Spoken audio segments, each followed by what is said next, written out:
Hi guys, how's it? The power just came back as I was starting to chat. Yeah, now they're slapping us with power cuts at like arbitrary times, but this is not about these power cuts. I actually want to switch that light off because I think things look better when it was off. I don't know. Okay, let me just get up and do it. Hi, I'm back. What's up? Yeah, did let you guys know that I prefer natural lighting. Yeah, anyway. So there is a lot on my mind and we shall get it out. No, actually, is there? Alright. Yo, things are bad. I did not want to record today because the last videos that I did, the recordings that I did, I basically recorded all day long and it took 9 parts and I'm still editing them. Those 9 parts, I'm still publishing them. I'm still running them through software, my movie editing software, etc. And they're not yet on YouTube. And when I'm backlogged, I calm down, I chill, I don't do anything until I can catch up. But nothing conquers what I'm feeling. Nothing overwhelms this heart, this sorrow, other than coming here to chat. You know, guys, when I was working at MTN, the former organization that I was at, is it better when I put it up here? Is that better? I don't like you guys seeing the back there. I really don't. I don't like this environment, but you know, it's all I have. Anyway, whatever. When I was working for the former company the last company that I ever worked for in my life, because South Africa saw it fit to kick me out of gainful employment and then treat me like I'm the scum of the earth afterwards. When I was working there, there was this colleague. You know, guys, there are some people in this world that, you know, you try. You really try. But I come big, nothing comes together. Because they just carry this they're mean. And even when you try to talk to them, when you try to be friendly for the day, when you try to even do a gesture, something nice for them, they just don't barge. They don't barge. And their dislike of you is uncalled for. It's entirely unwarranted. It's gratuitous. You don't know where it's coming from. You literally cannot do the mathematics. And so after some time, you just kind of let them be, fly like the awkward bird you are in the sky, in your separate portion of the sky. And then I will fly like the bird that I am in the sky, in the separate portion of the sky that I populate. This woman she was like bitter gall.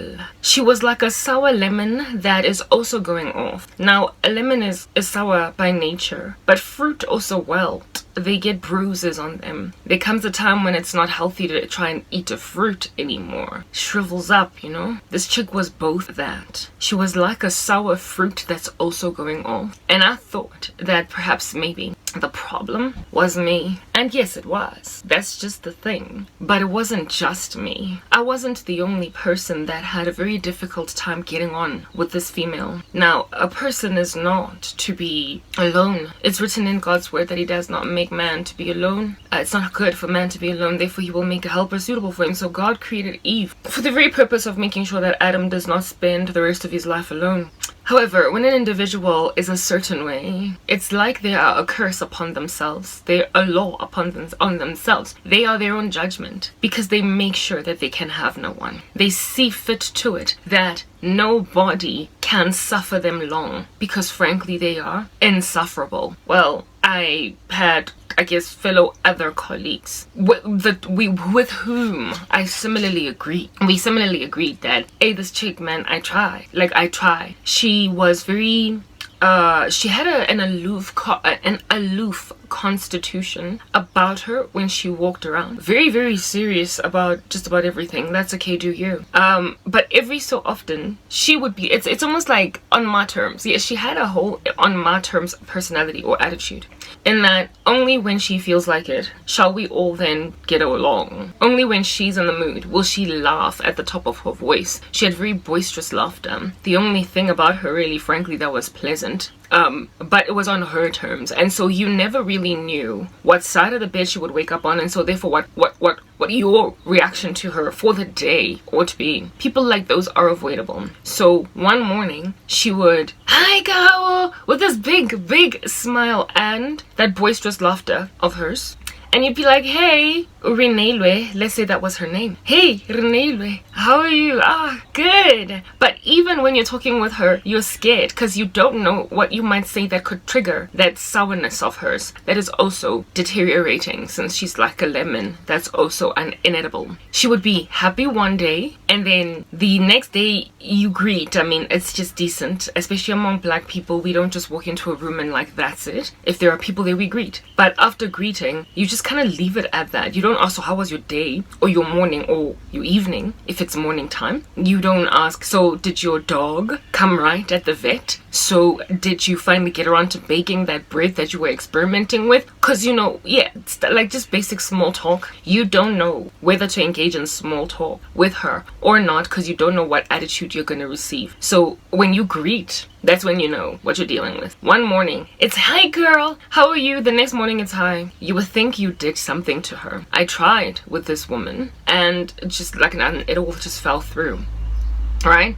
Like I said, I thought I was the only one, because every so often you meet people that just don't gel with you. Your energies don't connect, or whatever you want to call that thing. But I had other colleagues with whom we all were just like, I don't know how to deal with her. I literally, I don't know what I'm going to be getting for the day with her. I'm not really sure. However, strangely, she had people that she was consistent with. And you could name them on your one hand, right?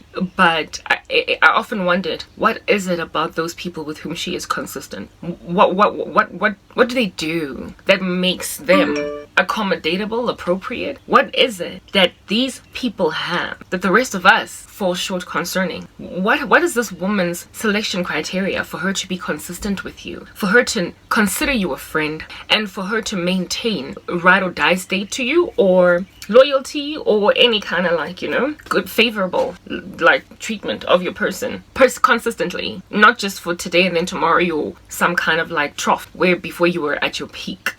Yeah, I often asked myself, what is it about these individuals? Now, one of the people that were among her chosen ones, we shall call it that, was very tight with me. We were very, very close. It's this one girl that when I started out in the organization, we became fast friends, because we you know, one of those people that you meet, you've never known them in your life, but when you meet them, you find out that they've known almost everyone in your life. They've frequented the same circles. Her boyfriend was my boyfriend's friend, but I'd never met her, you know, but that's only because it's one of those friends that you only see once a year or whatever. Yeah, so we became really close because of our ecosystems, what we both came from, what we understood, the lives we grew up with, the things we could relate with, the environments we'd been to in the past, places we'd frequented. So we just kind of like hit it off straight away, and so our relationship was strong, and we became close friends. And I knew her personality, I knew her in and out. We used to talk about deep things and shallow things, whatever. So granted that I knew the personality of this colleague that became a friend, right? For me it was like, okay, but I know, let's say this colleague's name was Rara, okay? I know Rara, and I know Rara quite well now, because I used to work for my company for 5 years. I know Rara for quite well now at this stage. I mean, it's been a couple of years since I'd known her. I know more or less the ebb and the flow of her personality, what ticks her off, what doesn't, what puts her on a pedestal, and what, like, you know, wrenches her off it. So Rara and I are similar. Rara and I were similar in the worst way. That's why I guess we got along like a house on fire, you know, birds of a feather type thing. They flock together. That was me and Rara. So I was very similar to Rara. The only thing that was different between Rara and I was if we just looked outwardly different, but otherwise, you know, we inside we were really, like, truly more or less the same thing. So I was like, I kind of ooze the same energy as Rara. How is it that she's such fast friends with Rara, but she can't stand me? And no, not just me, but like 95% of the individuals that frequent her general environment. What is it about me and 95% of us that is just not quite present, you know, that dwells richly and in abundance in Rara, that makes this woman consistent with Rara? That was a thing that I was scratching my head concerning. 4 years. I knew this chick for years. I was working for that company for years, right? I would just wonder, What is this big thing that is so lovable about Rara that we don't have? That's just the thing about being an individual that cares about the opinions of man, that cares about how people feel, what they think, that minds their psychology, generally what's going on in there. Very intrigued by it, considering the mystery of humanity, something worthy of study. I've never been one of those people to ever subscribe to that doctrine that I don't care what people think about me, or I don't care what people say or do about me, concerning me. I don't care. That's why my comments section on YouTube is sealed shut. That is why I have disabled comments, because I don't know how people do it. I thoroughly do not know how they do it, but to just kind of brush off a lot of exorbitant vitriol from complete strangers is just, for the life of me, I don't know how they take it in their stride. Perhaps I'm like super sensitive, but then again, I am created in the image of God, and there is something that I got going down for myself that I'm very grateful to God for, as opposed to upset that he made that about me. And that thing is just a baseline acceptance of how it is that I've been created constitutionally, what my general emotional climate is, and my psychological, mental, whatever climate is. I've just accepted that it operates and it's wired a particular way. It is a baseline. It is foundationally just that way. And I, ever since coming to Christ anyway, have not cared to change it. So human beings are born with a desire for affection. Human beings are born with a desire for acceptance, human affiliation, just to belong to a group and to be called one of them. So that's why we make friends in school when we get there, so we can fit and feel like we're all right, feel ensconced by yet other people who embrace you as acceptable in their niche. All right, people are born to desire relationship, and that is a default setting that has been created by an omnipotent God who is decisive in how it is that he will fashion a human being. And he hasn't changed his mind. He has not changed his mind, for he is not a man that he should lie, nor son of man to change his mind. Therefore, this default setting in a world, however, that is fallen, can be uncomfortable to walk with, but it is there. We are born naturally desirous of affection, and so because we are born naturally, and to also fit into some kind of a group, and because of that, it's just basic anthropology, okay? Because of that, it will always sting, it will always hurt when someone rejects you, especially somebody that you have first embraced with a smile, first embraced with an open arm, first embraced with a way about yourself that suggests, look, we could do this for life. Let's run together into the sunset, you and I. Yes, that rejection is poignant. It hurts, okay? It is a dagger when it stabs you, not even a prick like a pin, but a dagger. But humanity, right? We fell. If Adam and Eve did not fall, then this would not be so much of an issue at all, because we just get that we're not supposed to be animals towards each other. We are not supposed to be classist mindseted, or even walking around these streets anticipating ourselves in a position to ignore anybody or to treat anybody like they're lesser. But we fell, and so we are corrupted by sin. And as a result of that, we are sadistic at the very core. We are sadistic. Sadism is the very act of gaining pleasure out of people's pain. Now, why would you want pain for another human being? Well, feelings that come with the fall inside the human being involve such as anger, irritation, jealousy, whatever it is that is a negative emotion that you can feel. And there are coping mechanisms psychologically that people come up with to deal with fear, with anger, with jealousy, with strivings inside stirrings, whatever it might be, like, whatever negative emotion there might be, as people, just so we can get to the next day and the next day with these funny feelings. We find a way to make ourselves feel better for them. So in your sinful state that is fallen, that therefore thanks to it being fallen can thus feel jealousy, sometimes the coping mechanism to deal with that jealousy is to treat the object of your jealousy or resentment or wrath or anger with hostility, even if they have not had it coming, even if they have not warranted it or earned it in any way. It is your way of basically shooting dead what you anticipate to be the threat coming from them. It's a pretty girl in the room. You envy her.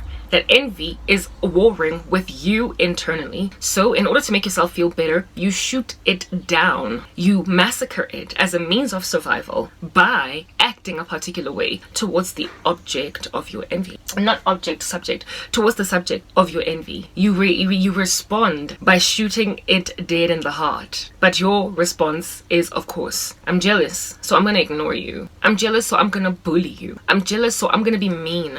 I'm jealous, so every single time you speak, I'm going to laugh like what you're saying is rubbish. I'm going to break you so I can feel better when you're down. I'm going to squash you on the floor like bubble gum under my shoe. And then when you're there, I'm going to walk a whole bunch so you can keep on getting muddied by the soil. And then if I feel a little guilty, I might just scrape you off. But understand, since you are bubble gum under my shoe, I will throw you in a bin. But at least you're sitting comfortably in a smelly environment as opposed to being constantly stepped on by my shoe. That is the reaction of the human race to the uncomfortable feelings that they have about other people, even if they're unwarranted. The Bible says anger is overwhelming, but fury is a flood. Fury is a flood, but who can stand before jealousy? Who can stand before jealousy? So essentially, jealousy is this thing that is a beast on its own. It has a life of its own. It has a mutation of its own. If it was a virus, it would be a superbug. Do you understand? In comparison even to anger and fury. Alright? And those who do not bridle it, those who do not exercise self-control over it, man oh man, how it is that they can commit some of the most abominable things. How they can shatter the very core of humanity that makes us wholesome. The very thing that makes us a going concern, a thriving thing that the Lord has seen it fit to just allow to linger for another day, and then another year, and then another century, and then another millennium. But you see, things are going to come to a blistering end when people allow their sin to fester so effervescently without exercising any self-control over those sins, that they will basically then create out of this planet, frankly, an insufferable environment. Because anywhere where human beings are at, where there is no acceptance, where there is no love, adoration, where there is no fostering of communities and the feeding of the embitterment of those communities, where there is no building but nothing but just breaking down structures, there's nothing left for us to do anymore here. It has taken a mighty 6,000 years to get them. I don't care whether you believe in the Big Bang Theory. I am not a scientist, but I am also not dumb enough to think that nothing created us all. Okay. I am running with what it is that the Bible says, and so according to the scriptures, this joint has been around 6,000 years. If you're happy to click off me because I just said that, because you think of me as a flat earther, do you? Disperse. Because at the end of the day, this content that I'm creating is for the tribulation bunch of people that will hear me speak, so I doubt they'll be too arrogant about it. The earth has been around 6,000 years more or less. The Lord's number of completion is 7, and so anything with a 7 in it, understand, is a finality. There will be a 7-year tribulation, and there will be 7,000 years of the earth's existence in totality, and we are about to enter into the last 1,000. Do you understand? In the millennial reign. So with the 6,000 years that it's taken for us to walk up and down this earth, all right, with all of those 6,000 years, we have prospered in that time to dwindle ourselves away. Just a little bit of a caveat and a side note, to substantiate the 6,000 years that we've been here, as opposed to the millions that the human race claims we've been around. Listen now, from whatever time these what do they call them? Theoretical physicists? From around the time that we existed as human beings. So no, not the monkey era or the Neanderthal era, the whatever. Yeah, basically the Homo sapien era. Okay, from the time the Homo sapiens commenced, whenever that is, I don't take too much time out of my schedule to study the facts of this world, which aren't really facts, but whatever. I rather study what the scriptures say and I just run with it. Like, it's called faith. All right. So however many millions of years we've been around, how long do they claim human beings have been around? Whatever, it's likely more than 6,000 years that they claim, right? Yeah, that number. People, human beings, only just look at recorded history and the ways of humanity in it, and how much we have so decimated every ecosystem we can ever walk in. What makes you think, however many years they claim we've been around? My computer is actually open, so I just want to go and find the number. Okay, I'll be back. Hi, I have returned. So according to Google, some article there, fossils and DNA suggest people looking like us, anatomically modern Homo sapiens, evolved around, wait for it, drum roll, 300,000 years ago, whatever, okay, 300,000 years ago, allegedly, apparently, we have been around, or at least people looking like us, so I suspect maybe even Neanderthals, whatever. 300,000 years ago. Only look at the past 1,000 years. Within those 1,000 years, there has been a man in existence by the name of Hitler that holocausted the living daylights out of the Jews. Only look at the moral turpitude of the human race, the general decline of common decency over the past 1,000 years, never mind 2, 3, 6,000, let alone 300,000.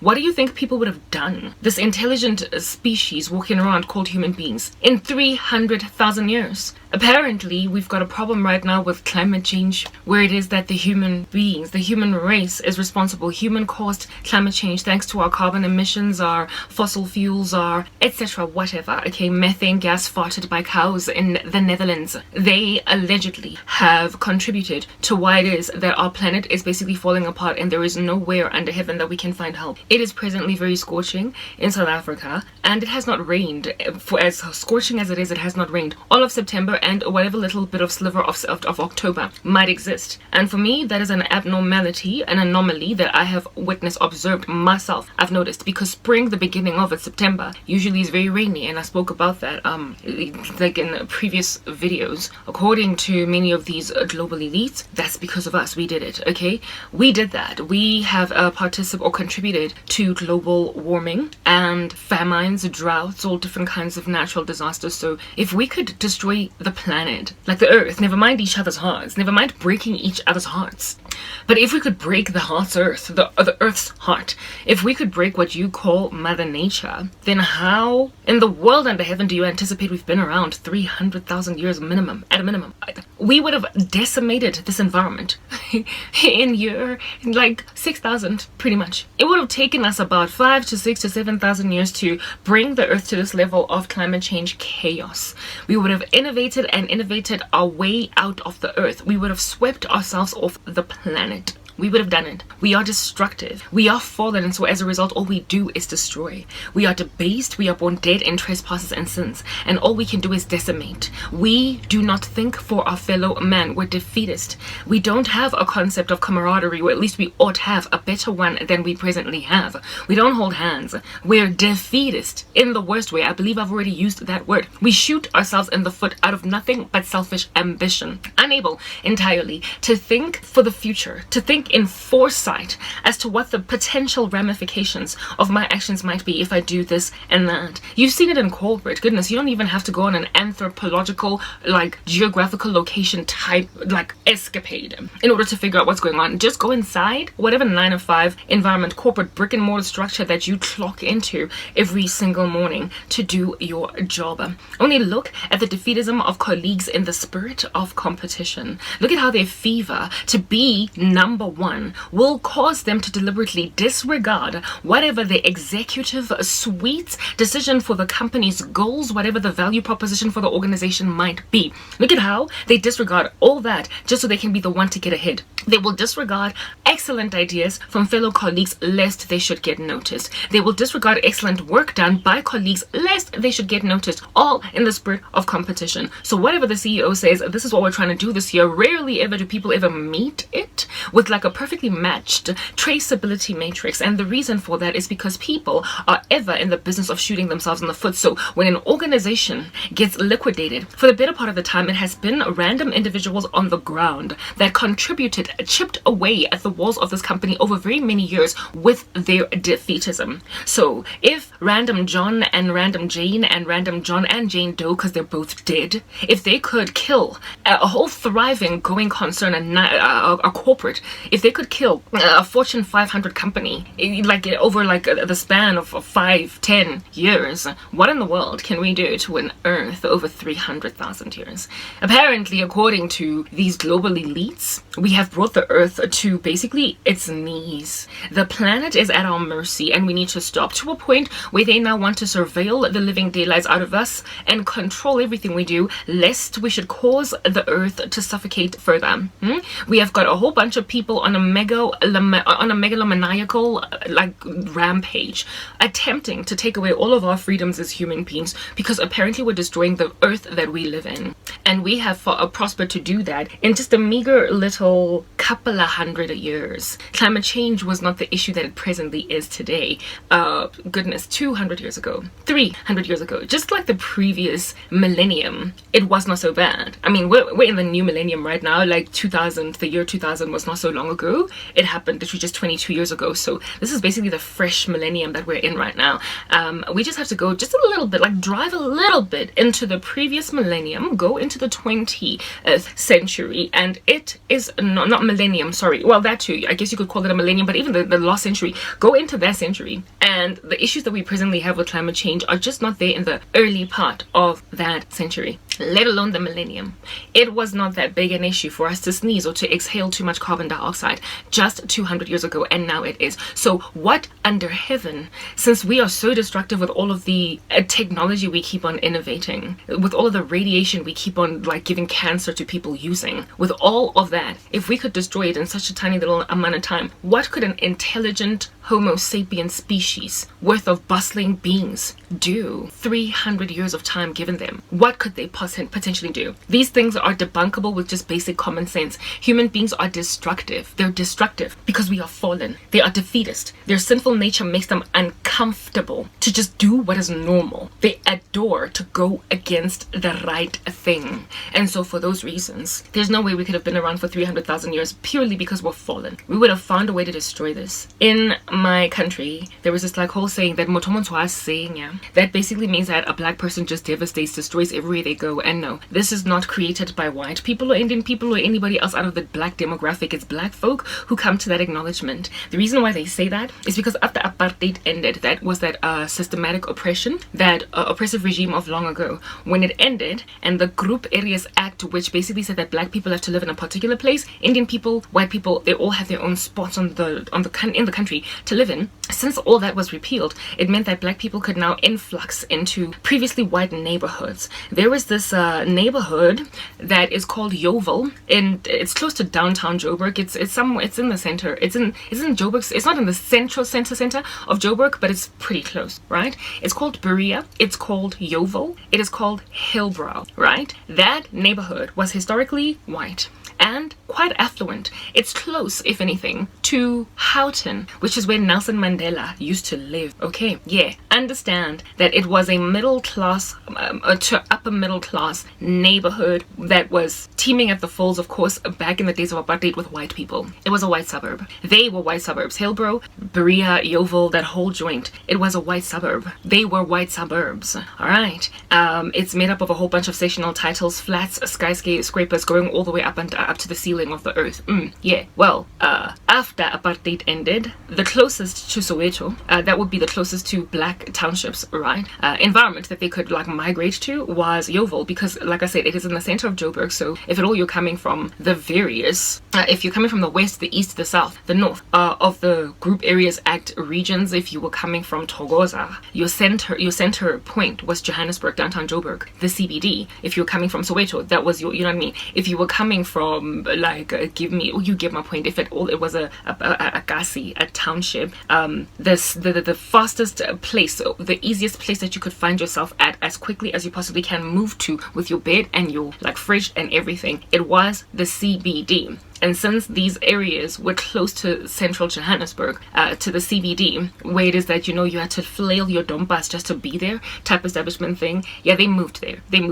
And when they moved there, it's almost as if though they were awarding off like a little bit of a fumigator for white people. White people left as soon as black people came in, and then black people populated that environment. I mean, come on, it's a reasonable sectional title. It's a flat. It's got a bedroom. It has got a lounge. It's got a kitchen. It's a house. Just sit there and keep it well, like clean. Do what you need to do and maintain your property now that you're living there. Okay, now that you're renting there, just like keep yourself in a neat bunch. They have since then, in these meager 30-some years, ever since apartheid was repealed, managed to debilitate Berea, Yeovil, and what is the other one? Hillbrow. They have decimated debilitated it. Do you understand? It is uninhabitable today by anybody at all that cares for their hygiene. You go to any flat in downtown Joburg belonging to anybody really in Yeovil, Berea, and there are like cockroaches just kind of walking by while people eat dinner, and they will splash them against the wall with their bare hands and not be disquieted that you've literally just touched a cockroach. Like, it's bad. Debilitated. And it didn't even take 30 years. Within the first 5 to 10 years when black people moved in there, they just destroyed it. They decimated it. What is it then that is so destructive? Black people are the ones that confess themselves that rasinga, moriang ting rasinga, litter. Hosinga is to destroy. Litter is just like all different kinds of Coca-Cola cans, banana peels that are just thrown outside windows, and you just expect somebody to come and pick it up. So it smells not only of a garbage just generally as you walk around, but also urine. So people just pee on walls like men, you know, they just like to whip it out and do their thing right there and then without looking for a bathroom, whatever. Yeah, no, stuff like that. So it is a very unpleasant environment to be in, and those who live there have just kind of taken it in their stride that this is my current condition because I don't have money to afford anything better, so at least I've got a roof over my head. But it is in shambles. All the projects that the government has embarked on to try and gentrify again downtown Joburg, those buildings end up like ransacked again. In Auckland Park, not far from some company that I used to work for, they tried to hook up these like young professional apartments that were luxury, and you know, like on some, we're trying to gentrify Johannesburg, we're trying to beautify it again, we're trying to bring back its life, its pulse, its heartbeat again. And within 4 years it was a ravaged building. It was nasty. You could not, like, they were beautiful when they were first started, but within 4 years it's not the kind of environment that if you're a little bit of a snob you would allow yourself to go and live there. So there are just certain places that are essentially unrehabilitable. So what did that in black people? What did that in us that when we moved to a new area as a horde, we just kind of like, you know, decimate? You know what did that? Lack, loss, and want. It's written in God's word that if you take a poor man and you make him rich overnight, rags to riches, without any training, without any, like, you know, running them through the modes and helping them understand the rules, they will become the bane of the existence, basically, of the ecosystem, the environment. A peasant that becomes a king overnight, the earth cannot bear up under him. And black people inherited these houses that were previously owned by very privileged people who from long ago had been using the skills of black people to keep their houses clean, to build their skyscrapers, to build their houses, to mow their lawns, to caretake their properties, like pick up shrubs. Like, there is no single demographic, at least in South Africa, that is not that cleans more than black people. We are, if at all anybody has a domestic worker, it's usually a black woman. If anybody has a gardener, it's usually a black man. If anybody has got a painter, it's usually a black man. If anybody has got a bricklayer, it's usually a black man. So these people know how to build, and they know how to clean, and they know how to keep an environment, how to make it basically luxury. However, strangely, when it belongs to them, they just massacre it. They just destroy it. They can build, a builder can build a beautiful house for an Indian family, a white man, and then go and like literally crack apart his own walls. What does that in black people, given that we're the ones that are scrubbing everybody's floors and yet our own floors are dirty? Why would you do that in your own backyard, whereas you would go and make clean another individual's backyard? Oppression, abuse, affliction for very many years has a way about causing a person to think that it's okay for them to live in their own dung while essentially making like toilet paper on the buttocks of everybody else.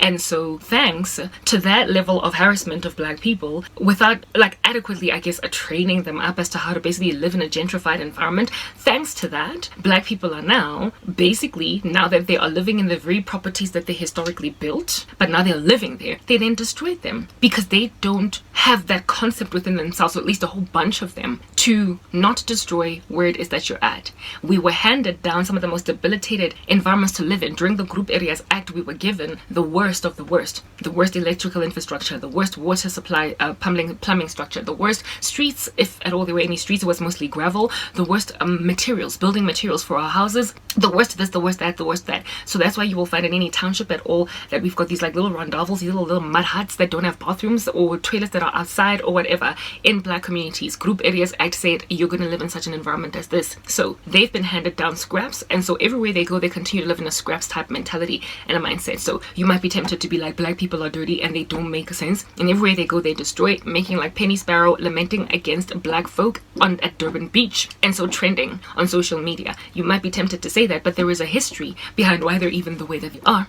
And that history is yet more human sin that went and grabbed certain people in the human race and made out of them mops on the floor that clean up everybody else's vomit. And so therefore, now that they're mops on the floor, all they know is the stench of vomit, and so everywhere they go is muddy their environment with the stench of vomit. So everything, if you backtrack and backtrack, all the ailments, basically societal ails that we have as the human race, they can be traced back to some kind of sin. So yes, I don't disagree. Black people by Amosha, they destroy, but they have become little destroyers because of yet additional first come first served destroyers. The originator, the genome that was the spark and the starter of a destroyer. And no, I'm not about to say white man, I'm about to say sin. Do you understand? It went inside us, and we decided to like hook up little segregations. We decided to come up with silos. We decided that we are going to be defeatist. We are going to go and create out of people a workforce. Do you understand? While we sit around leisurely as somebody sweeps right there by my feet, causing a grand underestimation of certain people groups over others. And so now the result is there's nothing we can do. Every attempt that the human race embarks on to try and correct a situation is like practically, it's basically putting a band-aid on cancer or spraying cologne on a corpse. We can't fix it. It is ramification upon ramification and stacks upon stacks of it. When then black people start to become a little less destructive, now we can live in suburbia without like breaking apart our like apartment buildings or whatever. Now you can find reasonably decent properties in 4 ways where black people are living in their numbers and they're not destroying it. So it turns out, they can be taught, right? Since they considered us like little animals, they can be taught. But now that they can successfully keep a house well without destroying it, because you know, years have progressed and they've been nicely gentrified, now there is another sin creeping up in their hearts, and it's called classism. Like, when does it stop? Whoa, when does it stop? Now it's classism. So while you can keep your beautiful apartment in Morningside Santon looking stellar like a white person in 1958 there in the suburbs of whatever city you might be dwelling in South Africa in the days of apartheid, while you can keep your house looking like that without people then being like how typical you are, a black person, now you just have an attitude problem. Now you just think like, now you look down on your neighbor. Now you look down on those very people still living in Hillbrook because they can't afford an apartment in 4 ways. Now you treat individuals that have got a certain salary like they ain't jack, because it is nothing in comparison to your lofty one over there, because you're an MD now, because you're a CEO now, because you're in upper middle management now. Now they have got an attitude issue. They it's goodness gracious, like just character flaws from here to Timbuktu. So it's like there's no end to what it is that human beings can do to rot themselves away. We do away with all of the trouble and the tumult that we experienced as a people historically that wanted to interracially date, interracially marry. We've come a long way to overwhelm societal pressure to stick within your race. And so now today you look on social media and it is littered about, colorfully so, with all of these interracial couples, and you're like, oh my goodness, yes, we've come a long way. But alongside that acceptance culture, alongside that adoption culture of things that historically were very taboo, alongside the shunning of racism, you know, beautiful good stuff, is then the fact that there is this like sexual revolution where now, because you can date across races without being given too much of a hard time, you've got an Asian boyfriend today and tomorrow you've got a white boyfriend. You're experimenting, playing Russian roulette with all the races in this world, while allowing your nether regions to be this like random thing that's constantly being rammed into by I've got these in different area codes, as if though that was not already a problem. But in 2022, everybody is sleeping with an Asian, everybody is sleeping with a white man, everybody is sleeping with a black girl, everybody is sleeping with like a Puerto Rican, a Mexican. Everybody has got a boyfriend or a girlfriend from all different kinds of races, and it's so much fun because then you get to have like a rainbow color in your bed. It's like we can never catch a break. To understand, as the human race, because we keep on chipping away at ourselves. There is just so much sin, and then with all of this increase of sexual immorality on the ground, is then an increase in like diseases, right? Yeah, venereal diseases that are dwelling in an environment in the medical sciences where there's so much technology to cure them or deal with them, or at least put them to bed so they're not so destructive. Hey, you've got hepatitis C and HIV all at the same time, but guess what? You're living to the ripe old age of 95 because of ARVs on all different kinds of treatment. And so because you're getting this treatment, you then decide to like spread the virus and then go on telling everybody. But HIV, since it about 2 years ago, I was watching something on TV, not so much on YouTube, and there was this one girl that looked like she could be in university, about 20, maybe 19 years of age, and she was interviewed on this talk show, and she basically said something so taboo, and yet nobody in this like audience was like type establishment thing. And I don't know why nobody was shocked. And the thing that she said was, HIV is no longer the death sentence that it used to be, so I don't get what the big deal is when you're HIV positive. I'm sorry, no, it is still a big deal. Kids no longer think it's that bad or that taboo to be HIV positive, because no longer do you contract it and have like literally just maximum 5 years to live. You can get to a ripe old age. Some people can even get married and have children HIV positive. There's so much technology. So what then do they do? I don't want to be the only one. I don't want to be the only one. I was watching the testimony of a Christian woman who got given HIV because she compromised sexually. She was celibate for very many years and decided that she's been waiting for too long, allowed a man to come into her life. They did not use a condom, and she contracted HIV just like that. Like this, we broke your virginity, and with the first guy that you've ever been with, you get it. And all along you were waiting on the Lord, but then you got tired and sick and tired. You got sick and tired of waiting on the Lord.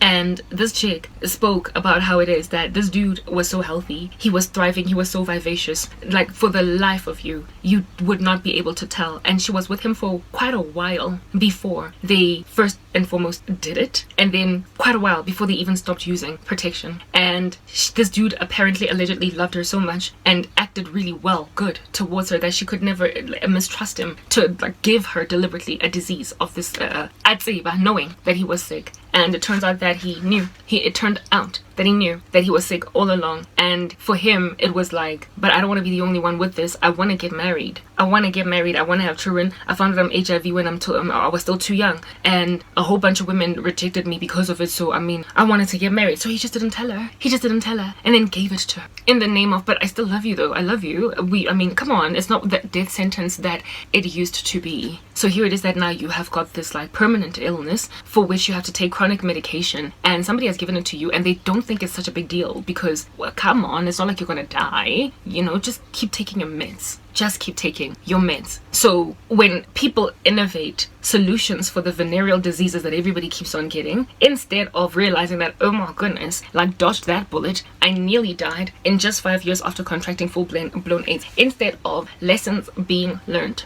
what then they make a decision to do is not want to be the only one with hepatitis C, don't want to be the only one with HIV, don't want to be the only one with HPV, you don't want to be the only one with gonorrhea, you don't want to be the only one, you don't want to be the only one, and there's enough medication to go around for all of us to feed us with it, so that even if you get it, it's not like I've killed you. It's not even that much of a culpable homicide case, and so they're spreading it. It turns out there is no amount of grace that can be given the human race that will cause them to realize that we're under judgment, we need to stop. We're under judgment, we need to stop. There is no grace, because it was grace, frankly, from God. It is the glory of God to conceal a matter and the glory of man to search it out. It was grace from God to give the human race medical technology to overcome the deadliness of HIV/AIDS. It was his mercy so that you could come around and repent now that you have been punished for your sexual sin. Instead of repenting, the medical technology made them more promiscuous, and it caused them to try and paint the whole of the earth red with HIV. There is nothing that the human race cannot continue to do in a wicked capacity. We just keep on ravaging every environment that